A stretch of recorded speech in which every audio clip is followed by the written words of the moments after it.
Bismillahirrahmanirrahim. Assalamualaikum warahmatullahi wabarakatuh. Perkenalkan, nama saya Muhammad Yogi Saputra. Di sini saya akan memaparkan tentang toharo atau sesuci, macam-macam tentang sesuci, ruang lingkup yang harus diketahui tentang sesuci, serta menjelaskan kaidah-kaidah dasar hukumnya. Pengertian toharo.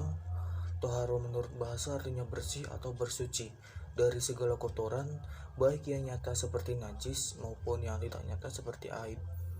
Menurut istilah para fuqaha, berarti membersihkan diri dari hadas dan najis seperti mandi, berwudu, dan bertayamum. Suci dari hadas ialah dengan mengerjakan wudu, mandi, dan tayamum.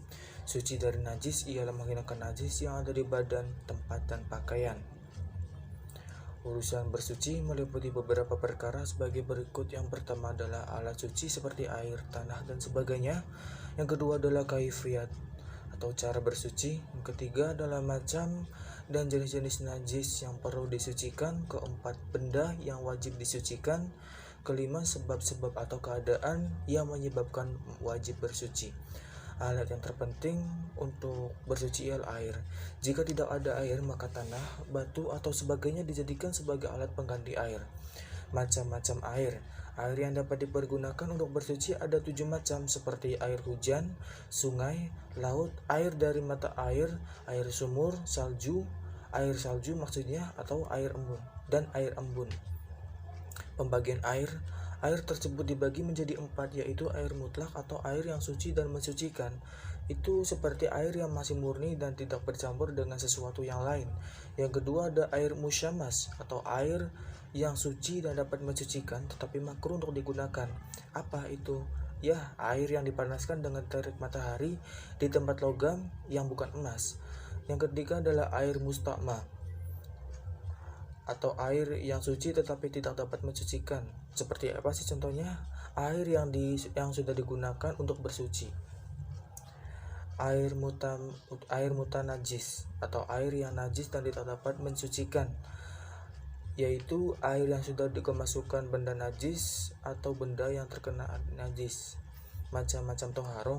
Adapun toharo ilmu fikih adalah menghilangkan najis, berwudu, mandi, tayamum, dan istinja. Bersuci menghilangkan najis. Najis menurut bahasa ialah apa saja yang kotor, baik jiwa, benda maupun amal perbuatan.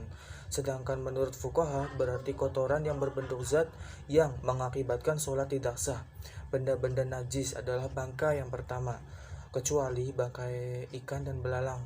Yang kedua darah, babi, khamr, dan benda cair apapun yang memabukkan, anjing, kencing, dan kotoran atau istinja manusia maupun binatang, susu binatang yang haram dimakan dagingnya, wadi dan muadhi, serta muntahan dari perut.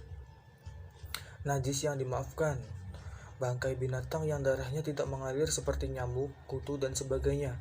Najis yang sangat sedikit, darah bisul dan sebagainya. Kotoran binatang yang mengenai biji-bijian yang akan ditebar, kotoran binatang ternak yang mengenai susu yang akan diperah, kotoran ikan di dalam air, serta darah yang mengenai tukang jagal dan darah yang masih ada pada daging.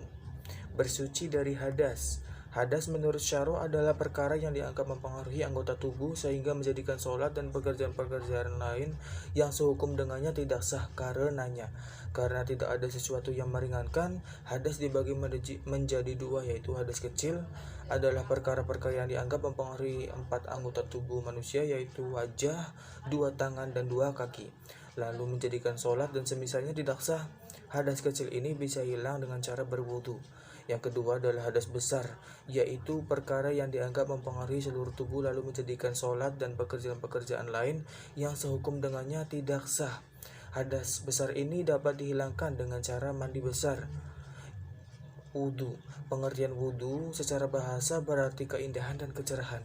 Sedangkan menurut istilah syarah, bersuci dengan air dalam rangka menghilangkan hadas kecil yang terdapat pada wajah, kedua tangan, kepala, dan kedua kaki disertai niat.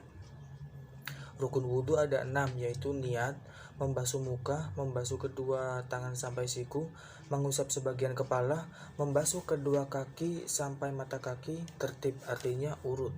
Sunnah wudhu seperti membaca basmalah, membasuh tangan sampai pergelangan terlebih dahulu, berkumur-kumur, membersihkan hidung, menyela-nyela janggut yang tebal, mengusap kepala, menyela-nyela jari tangan dan jari kaki, mendahulukan anggota yang kanan, mengusap kedua telinga, membasuh sampai 3 kali, serta berdoa setelah berwudu.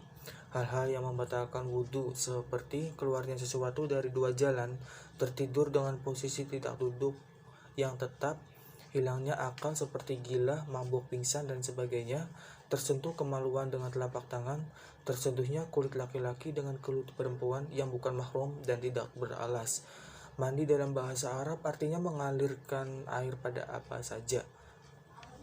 Sedangkan menurut Syarah berarti meratakan air yang suci pada seluruh tubuh disertai dengan niat. Pengertian lain ialah mengalirkan air ke seluruh tubuh baik yang berupa kulit, rambut, ataupun kuku dengan memakai niat tertentu. Mandi ini ada hukumnya yang wajib dan ada yang sunnah. Hal-hal yang mewajibkan mandi atau mandi besar seperti hubungan suami istri, mengeluarkan mani, mati, haid, nifas, dan wiladah atau melahirkan. Rukun mandi seperti niat, menghilangkan najis bila terkena pada badannya, meratakan air ke seluruh tubuh baik berupa rambut maupun kulit. Sunnah mandi seperti membaca basmalah, berwudu sebelum mandi, menggosokkan badan pada telapak tangan, menyela-nyela pada rambut yang tebal, membasuh sampai 3 kali berturut-turut, mendahulukan anggota yang kanan, serta memakai basahan.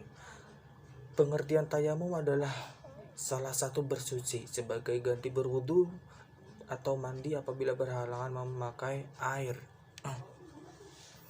Syarat tayamum seperti Islam, tidak ada air dan telah berusaha mencarinya tetapi tidak bertemu, berhalangan memakai air misalnya karena sakit yang apabila menggunakan air akan kambuh sakitnya, telah masuk waktu sholat dengan debu yang suci, bersih dari haid dan nifas. Rukun tayamum seperti niat, mengusap muka dengan debu dari tangan yang baru dipukulkan serta diletakkan di debu, mengusapkan kedua telapak tangan sampai siku dengan debu dari tangan yang baru dipukulkan atau diletakkan ke debu jadi 2 kali memukul tertib.